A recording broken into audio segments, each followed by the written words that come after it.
Hello everyone, मैं हूं स्वप्ना और आप सभी को वेलकम है हमारी यूट्यूब चैनल ड्रीम टेट पर। आज के वीडियो में हम डिस्कस करेंगे लॉस ऑफ केमिकल कॉम्बिनेशंस। इस लॉस ऑफ केमिकल कॉम्बिनेशन में टोटल 5 लॉस होते हैं और उसको हम 1 बाय 1 आज डिस्कस करेंगे। इनमें से बहुत सारे क्वेश्चन आता है, आप कोई भी एग्ज़ाम दो एंट्रेंस के लिए टीजीटी में, पीजीटी में या कोई भी टेट में इसका कुछ ना कुछ पूछ लेता है। ओके, तो पहले हम क्या करेंगे, इसका पहला लॉ डिस्कस करेंगे। इसका पहला लॉ क्या होता है? लॉ ऑफ कंजर्वेशन ऑफ मास।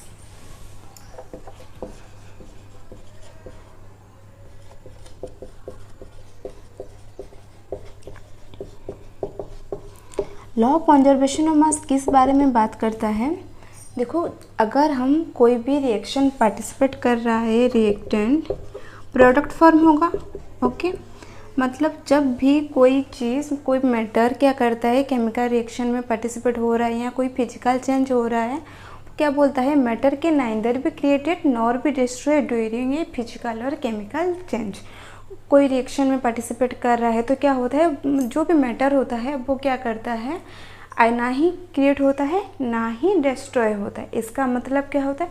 पहले जितना मास होता है, अगर रिएक्शन होने के बाद वो मास क्या होगा? सेम ही होगा। That means sum of masses of reactant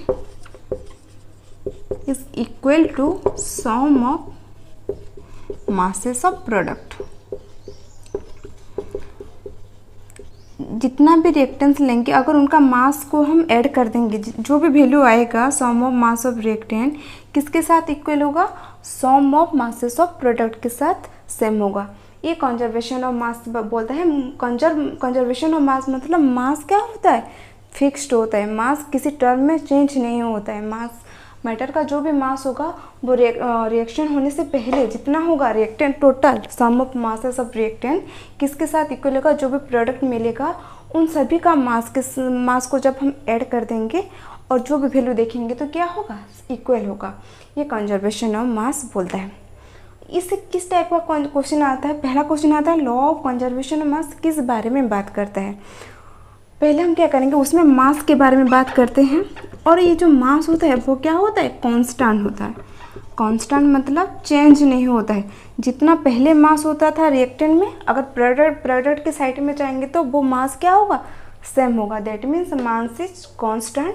और ये लॉ मास के बारे में बात करता है। और किस टाइप का क्वेश्चन पूछता है? देखो, ए का वैल्यू दिया होगा, ए का कोई मास दिया होगा x ग्राम और y का मास दिया होगा y ग्राम। ओके, सी का नहीं दिया होगा, डी का दिया होगा z ग्राम। तो क्वेश्चन में क्या पूछेगा? ये जो इक्वेशन है वो कंजर्वेशन ऑफ मास को फॉलो करेगा या नहीं करेगा? ये इस टाइप का क्वेश्चन इसमें आता है। तो ऑलमोस्ट आपको यह पता होगा x plus y equal to जो भी वैल्यू हम उसको m लेते हैं, m प्लस जेड। हम m का वैल्यू इजीली निकाल लेंगे। Mass x plus y minus z कर देंगे और m का वैल्यू निकाल लेंगे। बाद में देखेंगे x plus y equal to कितना हो जाएगा? m plus z. अगर ये सेम आ रहा है वो क्या करेगा? Law of conservation of mass को ओबे करेगा। तो इसका एक क्वेश्चन करते हैं। मैं क्वेश्चन व्हाइट बोर्ड में लिख लेती हूँ।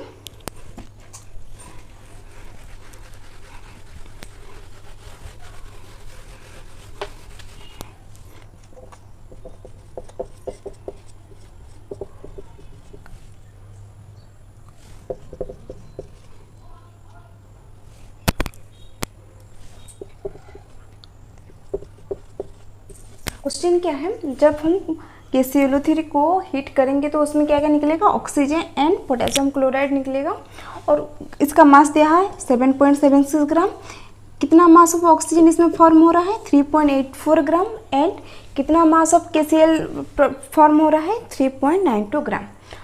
अब ये क्वेश्चन में क्या पूछा है? ये जो इक्वेशन है, रिएक्शन है, वो law of conservation of mass को ओबे करता है या नहीं? जो भी रिजल्ट मिलेगा वो रिजल्ट इस लॉ को फॉलो करेगा या नहीं? इस टाइप का क्वेश्चन पूछा है। तो अब हम क्या करेंगे? पहले तो इक्वेशन बैलेंस्ड नहीं है, तो पहले हम क्या करेंगे? इक्वेशन को बैलेंस्ड कर देंगे। इसमें 3 ऑक्सीजन है, 2 ऑक्सीजन, तो मतलब इसमें 2 मल्टीप्लाई कर देंगे, इसमें 3 मल्टीप्लाई कर देंगे। 2 पोटेशियम क्लोराइड हो गया, इसमें 2 KCl। इक्वेशन बैलेंस्ड हो गया। भले ही हमें इस क्वेश्चन में नहीं चाहिए, लेकिन जब भी हम कोई भी रिएक्शन लिख रहे हैं तो पहले क्या कर देंगे उसको बैलेंस्ड कर देंगे। अब हम देखेंगे रिएक्टेंट का मास क्या है, 7.76 ग्राम दिया है क्वेश्चन में। प्रोडक्ट का मास हम ऐड कर देंगे, 3.84 प्लस 3.92 कितना आ जाएगा, 7.76 ग्राम। दैट मीन्स रिएक्टेंट का जो मास है प्रोडक्ट को मास का जब हम सम कर देंगे तो कितना आ रहा है, 7.76 ग्राम। दैट मीन्स दिस जो भी रिएक्शन है वो reaction law of conservation of mass को फॉलो कर रहा है। ओके, नेक्स्ट हम क्या करेंगे, सेकेंड लॉ फॉलो डिस्कस करेंगे, लॉ ऑफ डेफिनाइट प्रोपोर्शन। ये बहुत ही सिंपल है, सिर्फ आपको याद रखना है कि ये जो लॉस है उसमें कंफ्यूजन नहीं होना है। मतलब आपको ना कंजर्वेशन ऑफ मास से पता चल रहा है मास कंजर्व है, दैट मीन्स मास कांस्टेंट है। ये किस लॉ बार बोल रहा है, law of conservation of mass. Second law हम डिस्कस करेंगे, लॉ ऑफ डेफिनाइट प्रोपोर्शन। आप नाम से ही याद कर लो ये लॉ किस बारे में बात करता है, that means definite proportion. Definite proportion मतलब फिक्स प्रोपोर्शन। कोई एलिमेंट है, मान लो वाटर। ओके, वाटर एक मॉलिक्यूल है, उसका सोर्स चाहे डिफरेंट हो, सोर्स क्या हो, डिफरेंट हो। देखिए इनका जो हाइड्रोजन एंड ऑक्सीजन का जो रेशियो है बाय मास क्या है, वो फिक्स्ड होगा। अगर हम क्या लेंगे, सी वाटर लेंगे, टैप वाटर लेंगे, और हम क्या लेंगे, आरओ वाटर या डिस्टिल वाटर लेंगे। ओके, इन तीनों में वाटर का फॉर्मूला H2O ही होगा। तो ये जो डेफिनेट प्रोपोर्शन किस बारे में बात करता है, जो भी एलिमेंट्स फॉर्म होते हैं उनका एक फिक्स्ड कंपोजिशन होता है और they are fixed proportion by mass. उनका जो मास होगा वो फिक्स्ड प्रोपोर्शन में रहा होगा। दैट मीन्स हाइड्रोजन का मास कितना है, 2 है, ऑक्सीजन का कितना है, 16 है। दैट मीन्स ये कितना हो जाएगा, 2:16। That means 1:8। इनका जो रेशियो है बाय मास का रेशियो क्या है, 1:8। इसी वाटर में भी 1:8 आएगा और टैप वाटर में भी 1:8 आएगा, डिस्टिल वाटर में भी 1:8 आएगा। That means law of definite proportion क्या बोल रहा है, एलिमेंट्स हैं डिफरेंट सोर्स से हो लेकिन उनका जो कंपोजिशन है वो फिक्स्ड है, फिक्स्ड बाय मास होता है। ये इसके बारे में बताता है, law of definite proportion. Okay, I hope आपको समझ में आ गया होगा। हम एग्जांपल ले लेते हैं ग्लूकोज का। Okay, 6,6H12O6। इस ग्लूकोज को पहले हमने क्या किया, इंडिया से लाया है, सेकेंड हम चाइना से, थर्ड पाकिस्तान से। ओके, हमारे नाइबर कंट्री है। और इन तीनों में ग्लूकोज का जो भी कंपोजिशन देखेंगे, कार्बन, हाइड्रोजन एंड ऑक्सीजन का जो मास का जो कंपोजिशन देखेंगे वो क्या आएगा, हमेशा सेम आएगा। That means they are fixed composition, they are made up of fixed composition. वो क्या करते हैं, जब भी फॉर्म होते हैं उनका एक फिक्स्ड कंपोजिशन होता है और उस कंपोजिशन से वो क्या करते हैं, कंबाइन करके मॉलिक्यूल फॉर्म करते हैं। ये किस बारे में बात करते हैं, लॉ ऑफ डेफिनेट प्रोपोर्शन। इस लॉ, ये लॉ है, इसके बारे में बात करता है। तो चलिए इसका एक क्वेश्चन करते हैं।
क्वेश्चन क्या है, in an experiment 2.08 gram of metal oxide on reduction gives 1.56 gram of metal. Metal oxide है जो रिडक्ट होके क्या दे रहा है, 1.56 ग्राम ऑफ मेटल दे रहा है एंड उसके साथ ऑक्सीजन प्रोडक्ट के फॉर्म में आ जाएगा।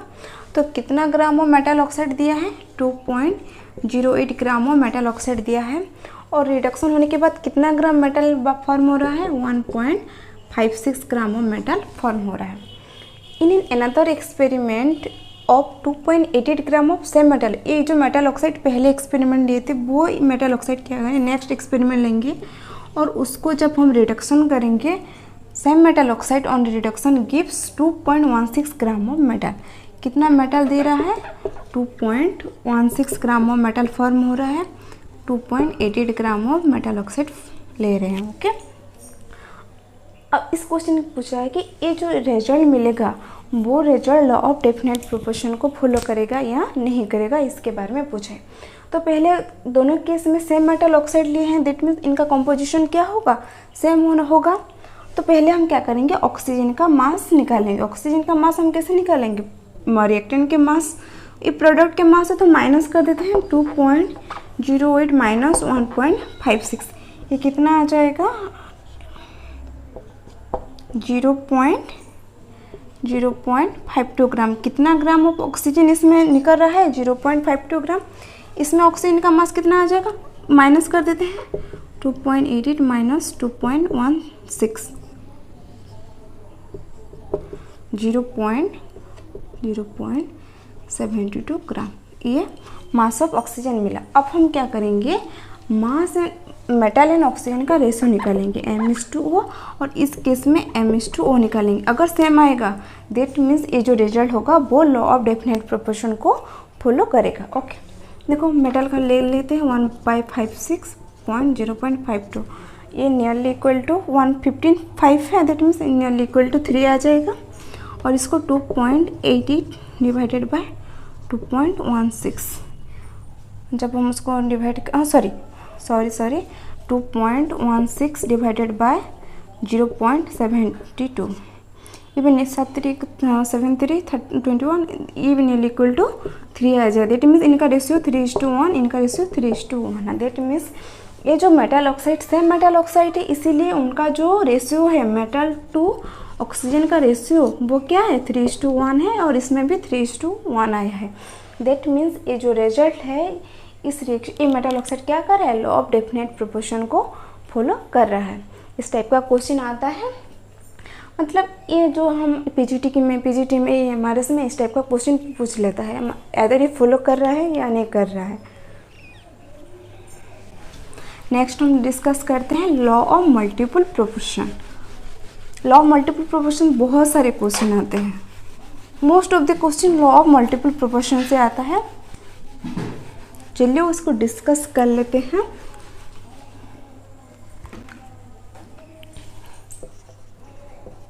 लॉ ऑफ मल्टीपल प्रोपोर्शन,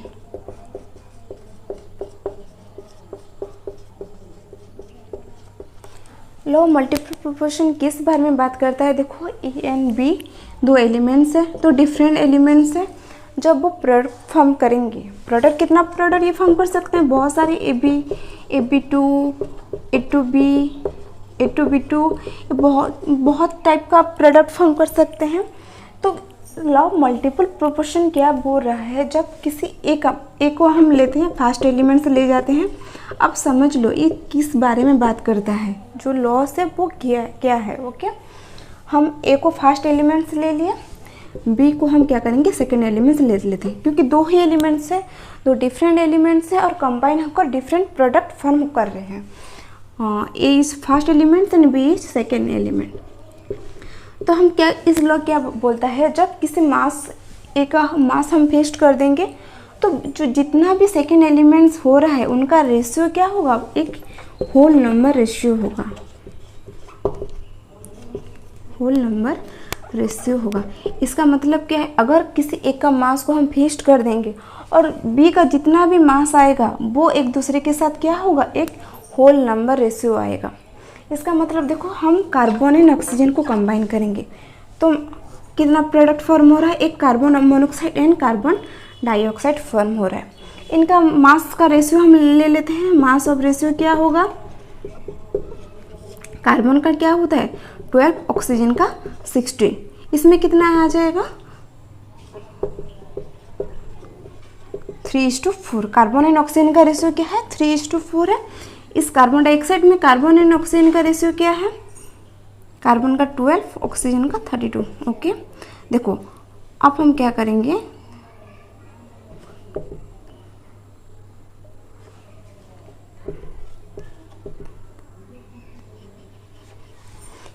किसी का मास को हम फिक्स्ड कर दे रहे थे, दैट मीन्स हम 3 फिक्स्ड हो गए, कार्बन फिक्स्ड हो, इसमें भी एक कार्बन है, इसमें भी एक कार्बन है। दैट मीन्स ऑक्सीजन का जो रेशियो है O:O2 में लिख देती हूँ। मतलब इसमें पहले क्या था 8 था और इसमें क्या हुआ 16 हुआ। That means 1:2। इनका जो रेशियो है वो क्या है, एक दूसरे के साथ होल नंबर रेशियो से कंबाइन करते हैं। दैट मीन्स जब भी दो डिफरेंट एलिमेंट पार्टिसिपेट कर रहे हैं और किसी का मास को हम फिक्स्ड कर देंगे तो जो सेकेंड एलिमेंट्स होगा वो एक दूसरे के साथ क्या करेगा, होल नंबर रेशियो से कंबाइन करेगा। चलो और एक एग्जांपल के साथ समझते हैं। जब नाइट्रोजन और ऑक्सीजन कंबाइन करेंगे कौन कौन सा प्रोडक्ट फॉर्म करेंगे, NO फॉर्म करेंगे, NO2 फॉर्म करेंगे, N2O फॉर्म करेंगे, N2O2 फॉर्म करते हैं। ये बहुत सारे प्रोडक्ट्स फॉर्म करेगा। तो इनका नाइट्रोजन एंड ऑक्सीजन का रेशियो हम देखेंगे और नाइट्रोजन को हम फिक्स्ड कर देंगे। ओके, फिक्स्ड कर देंगे। इसमें नाइट्रोजन का क्या होता है मास 14, ऑक्सीजन का 16। ये कितना आ जाएगा, नाइट्रोजन इज़ ऑक्सीजन 14:16 आ जाएगा। इसमें क्या आ जाएगा 14:2 ऑक्सीजन है, दैट मीन्स 32। इसमें 2 नाइट्रोजन है, दैट मीन्स 28:16 और इसमें क्या है 28:32। ओके, ये नाइट्रोजन एंड ऑक्सीजन का रेशियो बाय मास। ओके, अब हम क्या करेंगे कि नाइट्रोजन का मास को हम फिक्स्ड कर देंगे। फिक्स्ड कर देने से इसको डबल कर देने से फिक्स्ड हो जाएगा। लेकिन डबल कर देते हैं 32, 28:64 आ जाएगा। दैट मीन्स नाइट्रोजन का हमने फिक्स्ड कर दिया। ओके, ये जो ऑक्सीजन है वो एक दूसरे के साथ होल नंबर रेशियो से कंबाइन करेंगे। दैट मीन्स 32:64:16 कर देने से जो भी वैल्यू आएगा वो क्या होगा, एक whole number, simple whole number ratio आएगा। देखो कर देते हैं। इनका जो रेशियो है वो क्या है 2:4:1:2। सपोज 16 से डिवाइड कर दो। ओके, 2 आ जाएगा, 4 आ जाएगा, 1 आ जाएगा, 2 आ जाएगा। इनका जो है रेशियो क्या है, सिंपल होल नंबर रेशियो है। क्वेश्चन में कैसे आता है, देखो डिफरेंट कंपाउंड देंगे, 3 कंपाउंड 4 कंपाउंड देंगे और इस टाइप के बारे में क्वेश्चन पूछता है कि वो जो रिजल्ट है वो इस लॉ को फॉलो कर रहा है या नहीं कर रहा है, इसके बारे में ये पूछता है। आई होप आपको समझ में आ गया होगा। किसी का कोई जो भी एलिमेंट्स होंगे 2 ही एलिमेंट्स होंगे और किसी एक का एलिमेंट को आपको क्या करना है, फिक्स्ड करना है। और जो सेकेंड एलिमेंट्स है उसका मास डिफरेंट होगा, वो जो उनका रेशियो निकालना है। अगर उनका ratio simple whole number ratio आ रहा है तो क्या कर रहा है, वो इक्वेशन क्या, वो reaction law of multiple proportion को फॉलो करता है। नेक्स्ट हम डिस्कस करेंगे गेल-लुजैक लॉ।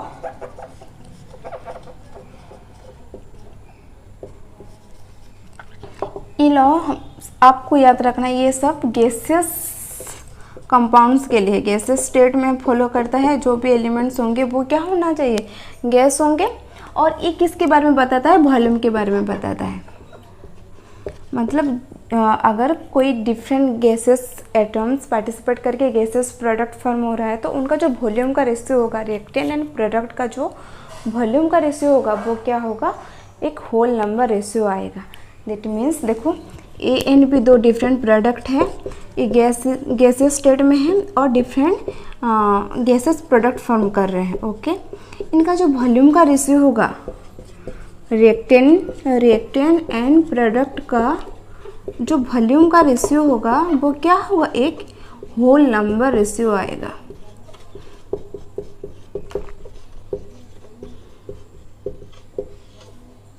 मतलब जितने भी एलिमेंट्स होते हैं जब भी गैसियस स्टेट में फॉर्म होते हैं, एक टाइप का लॉ ऑफ डेफिनेट प्रोपोर्शन क्या करता है, their fixed composition by mass होता है।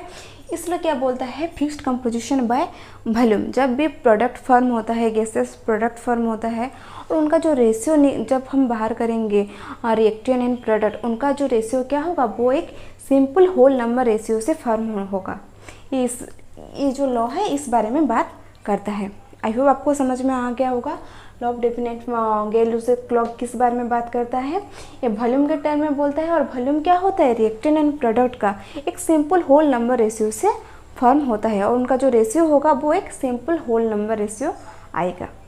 इसमें हम एग्जांपल ले सकते हैं, जब हाइड्रोजन एंड क्लोरीन जब पार्टिसिपेट करेगा 2HCl फॉर्म होता है, दैट मीन्स इसका 1 वॉल्यूम, इसका 1 वॉल्यूम, कितना वॉल्यूम प्रोडक्ट फॉर्म हो रहा है, 2 वॉल्यूम ऑफ प्रोडक्ट फॉर्म हो रहा है। तो इनका रेशियो 1:1 रेशियो, इनका जो रेशियो है रिएक्टेंट का 1:1, प्रोडक्ट का 1:1 एक सिंपल होल नंबर रेशियो है। जब जितना भी प्रोडक्ट निकलेगा उनका जो रेशियो होगा रिएक्टेंट एंड प्रोडक्ट का, वो एक सिंपल होल नंबर रेशियो आता है। हम बहुत सारे एग्जांपल लेते हैं, जैसे कि वाटर का लेंगे, इसको हम क्या करेंगे 2:2 कर देंगे, 2:2 कर देंगे। तो इनका रेशियो क्या है 2:1:2। इनका जो वॉल्यूम का 2 volume of hydrogen 1 volume of oxygen के साथ रिएक्ट करके 2 वॉल्यूम ऑफ वाटर फॉर्म हो रहा है। तो इनका रेशियो क्या होगा 2:1:2। They are formed in a simple whole number ratio by volume. Okay, next हम डिस्कस करेंगे एवोगैड्रो हाइपोथेसिस।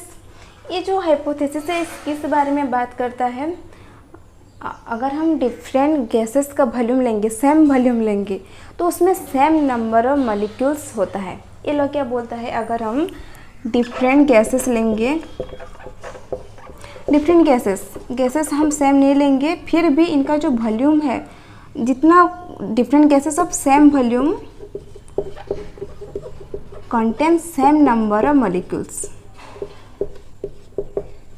अगर हम डिफरेंट गैस लेंगे और उनका वॉल्यूम सेम लेंगे, तो उनमें कितना मॉलिक्यूल्स आएगा, सेम नंबर ऑफ मॉलिक्यूल्स आ जाएगा।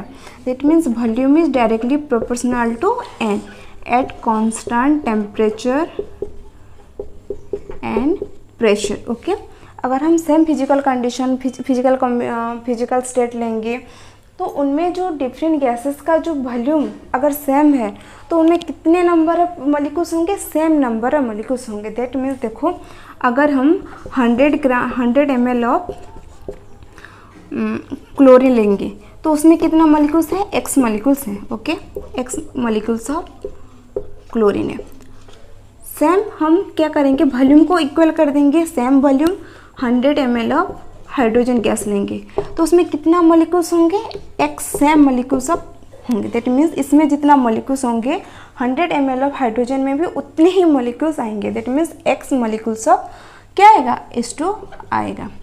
उसको हम क्या कर देंगे, 100 ml ऑफ नाइट्रोजन लेते हैं, 100 ml ऑफ नाइट्रोजन में कितना मॉलिक्यूल्स होंगे, x मॉलिक्यूल्स ऑफ N2 होंगे। आई होप आपको समझ में आ गया होगा। दैट मीन्स जितना वॉल्यूम लेंगे उतना सेम नंबर्स ऑफ मॉलिक्यूल्स कोई भी गैसेस में होता है। Volume is directly proportional to, अगर हम उस वॉल्यूम को हाफ कर देते हैं 50 ml of chlorine gas, okay, 15 ml of chlorine gas में कितने मॉलिक्यूल्स होंगे, x/2 molecules of chlorine gas होंगे। 50 ml ऑफ हाइड्रोजन में कितना होगा, x/2 molecules of hydrogen molecules होंगे। ये जो एवोगैड्रोस हाइपोथेसिस है वॉल्यूम के टर्म में देता है और क्या बोलता है, at different gases at same volume contain same number of molecules. I hope आपको आज का वीडियो सेशन समझ में आ गया होगा। आज हमने 5 लॉस डिस्कस किए हैं और हमने बेसिक से डिस्कस किए हैं। दैट मीन्स आपको समझ में आ जाए। ओके, जब भी ये वीडियो आप देखेंगे तो आपको समझ में आ जाएगा कि आज जो भी 5 लॉस होते हैं वो किस किस बारे में कैसे बात करता है। देखो, पहला लॉस ऑफ कंजर्वेशन ऑफ मास होता है। लॉस ऑफ कंजर्वेशन मास किस बारे में बात करता है, मास के बारे में बात करता है। जितना मास ऑफ रिएक्टेंट होता है उतना सम ऑफ मासेस ऑफ प्रोडक्ट होता है। That means matter can neither be created nor be destroyed during a physical और केमिकल चेंज। ये फर्स्ट लॉ बोलता है loss of conservation of mass. Second law क्या है, law of definite proportions. Definite proportion आप नाम से याद करना, फिक्स्ड कंपोजिशंस। अगर एलिमेंट का सोर्स चाहे डिफरेंट हो लेकिन उनका जो रेशियो होगा वो क्या होगा, एक फिक्स्ड कंपोजिशन होगा, जैसे कि hydrogen and oxygen, water, in case of water में हाइड्रोजन एंड ऑक्सीजन का रेशियो क्या होगा, 1:8 हमेशा आएगा। चाहे आप आइस वाटर लो, चाहे आप नॉर्मल वाटर लो, या चाहे आप स्टीम वाटर लो, उनका जो रेशियो होगा हाइड्रोजन एंड ऑक्सीजन का वो हमेशा क्या आएगा, 1:8 आएगा। ये लॉ ऑफ डेफिनेट प्रोपोर्शन बोलते हैं। लॉ ऑफ मल्टीपल प्रोपोर्शन क्या बोलता है, दो डिफरेंट एलिमेंट्स होंगे, डिफरेंट प्रोडक्ट फॉर्म करेंगे, एक मास को हम फिक्स्ड कर देंगे, जो दूसरा मास एक दूसरे के साथ एक सिंपल होल नंबर रेशियो से रहा होगा। दैट मीन्स उनका जो कंपोजिशन है डिफरेंट एलिमेंट्स में उनका कंपोजिशन का जो सेकेंड एलिमेंट का वो एक सिंपल होल नंबर रेशियो आएगा। ये लॉ ऑफ मल्टीपल प्रोपोर्शन बोलते हैं। और लॉ ऑफ मल्टीपल प्रोपोर्शन से बहुत सारे क्वेश्चन आते हैं। ओके, फोर्थ लॉ क्या है, गे-लुसेक लॉ। ये लॉ किस बारे में बोलता है, वॉल्यूम के टर्म में बोलता है। दैट मीन्स उनका जो रेशियो होगा वॉल्यूम का रिएक्टेंट एंड प्रोडक्ट का वो क्या होगा, एक सिंपल होल नंबर रेशियो आएगा। ये हमेशा गैसेस स्टेट में बोलता है। जब भी गैसेस रिएक्टेंट करेंगे, जब भी क्या होता है, जब रिएक्टेंट गैसेस स्टेट में होता है और वो गैसेस प्रोडक्ट फॉर्म करता है, तो उनका जो वॉल्यूम का रेशियो होगा वो क्या होगा, एक सिंपल होल नंबर रेशियो आएगा। ये गे-लुसेक लॉ बोलता है। फिफ्थ लॉ क्या बोला, एवोगैड्रोस हाइपोथेसिस। ये क्या बोलता है, अगर हम डिफरेंट गैस लेंगे और उनका वॉल्यूम सेम कर देंगे तो उसमें कितने नंबर ऑफ मॉलिक्यूल्स आएंगे, सेम नंबर ऑफ मॉलिक्यूल्स आएंगे। दैट मीन्स अगर हम 100 ml ऑफ क्लोरीन लेंगे तो उसमें कितना मॉलिक्यूल्स होगा, x मॉलिक्यूल्स होगा। 100 ml ऑफ नाइट्रोजन गैस लेंगे तो उसमें कितना मॉलिक्यूल्स होगा, x molecules of nitrogen gas होगा। अगर हम वॉल्यूम को हाफ कर देंगे तो नंबर ऑफ मॉलिक्यूल्स क्या होगा, हाफ हो जाता है। अगर उसे हम डबल कर देंगे तो वॉल्यूम क्या होगा, डबल होगा। दैट मीन्स सेम वॉल्यूम होने से सेम नंबर ऑफ मॉलिक्यूल्स आता है। ये एवोगैड्रो हाइपोथेसिस बोलता है। आई होप आपको समझ में आ गया होगा। अगर समझ में आ गया हो तो लाइक करना, शेयर करना एंड सब्सक्राइब करना मत भूलना। Thanks for watching. Till then keep learning.